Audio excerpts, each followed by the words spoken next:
Drawing teacher సడన్గా test పెట్టారు పిల్లలందరికీ. మీకు 1 గంట టైం ఇస్తున్నాను. ఎవరికి నచ్చిన బొమ్మ వాళ్ళు వేసుకొని రండి. ఎవరైతే అందరికంటే ముందు వేస్తారో వాళ్లకి మంచి బహుమతి ఇస్తాను అని అన్నారు ఆవిడ. అందరూ హడావుడిగా బొమ్మలు వేయడం మొదలు పెట్టారు. అయితే చిన్ని 5 నిమిషాలలోనే తను వేసిన బొమ్మ తీసుకెళ్లి టీచర్కి ఇచ్చింది. టీచర్ షాక్ అయిపోయింది.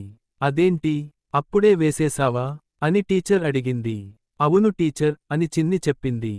ఆ కాగితం తెరిచి చూసి దానిమీద అసలు బొమ్మ లేకపోవడం చూసి టీచర్ మళ్ళీ షాక్ అయ్యారు. దీని మీద అసలు బొమ్మ లేదుగా అని టీచర్ అడిగింది. ఉంది టీచర్ అని చిన్ని అంది. ఏది కనపడటం లేదుగా.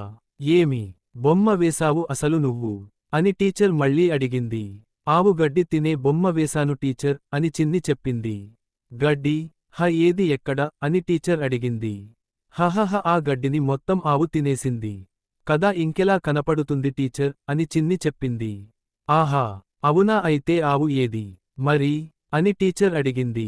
గడ్డి మొత్తం తినేశాక ఇంక అక్కడెందుకు ఉంటది టీచర్, ఆవు వాళ్ళ ఇంటికి వెళ్ళిపోయింది అని చెప్పి నవ్వింది.